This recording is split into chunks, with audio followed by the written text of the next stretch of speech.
While in normal election campaigns, support for the smaller parties tends to fall away as the election campaign goes on, this general election campaign that we're in at the moment has been quite astonishing, because the support for the small parties, particularly Reform UK, has grown.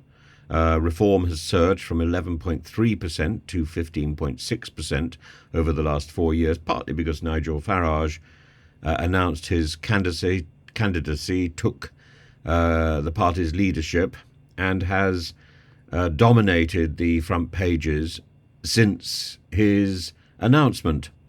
And so it's partly because of the rise of Reform UK. I almost called it UKIP there. What an extraordinary error that would have been.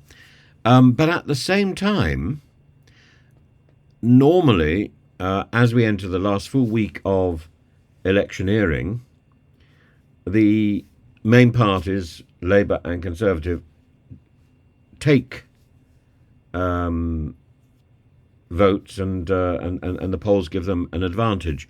In this case, both the Labour Party and the Conservative Party have each lost about 3% in the polling.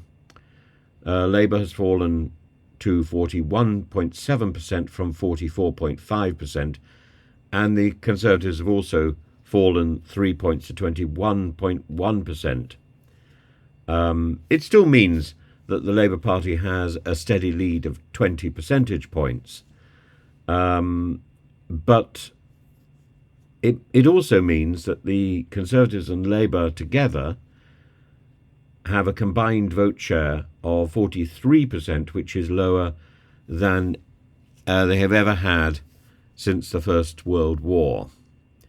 And this is remarkable. It also surely suggests that we should be considering different voting mechanisms and ditching the first past the post system. There is a plurality of proportional representation proposals, and some are meaningful and some are not meaningful. I don't really understand how you can rank your vote. So you can be a loyal Conservative voter or a loyal Labour voter, and then be asked, which party would you give your second vote to? That seems absurd. But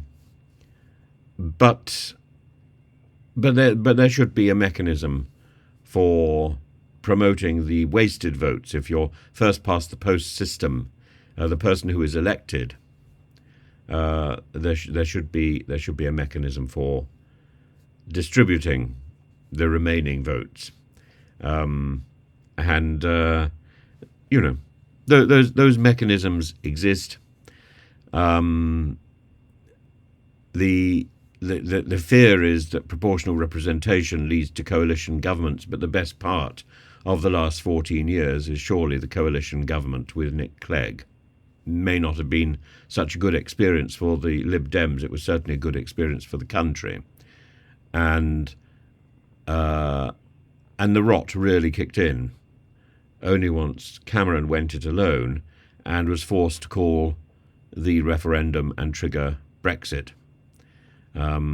So a system that produced more coalition governments probably would be a blessing for the country and for the various parties. And the calls by both the Conservatives and the Labour Party to vote for the big parties rather than the small parties are falling, it seems, on deaf ears. The Conservatives say that any vote for reform is going to bring in Labour, and Pat McFadden, Labour's campaign coordinator, warns that voting for minor parties would allow the Conservatives to win in marginal seats. Change and stopping 5 more years of the Tories will only come if people vote for it. Of course, there's also the problem with polling about, quote, shy Tories, and similarly the emergence of tactical voting in in a sort of military type campaign, where the share of the vote for a seat where the Lib Dems is in second position to a sitting Conservative, the share of the share of the Labour vote goes down, and where Labour is in second position, the share of the Lib Dem vote goes down. That is evidence of tactical voting. And with tactical voting, you've also got the problem that people don't always tell the truth when they're talking to pollsters. But it is an interesting phenomenon.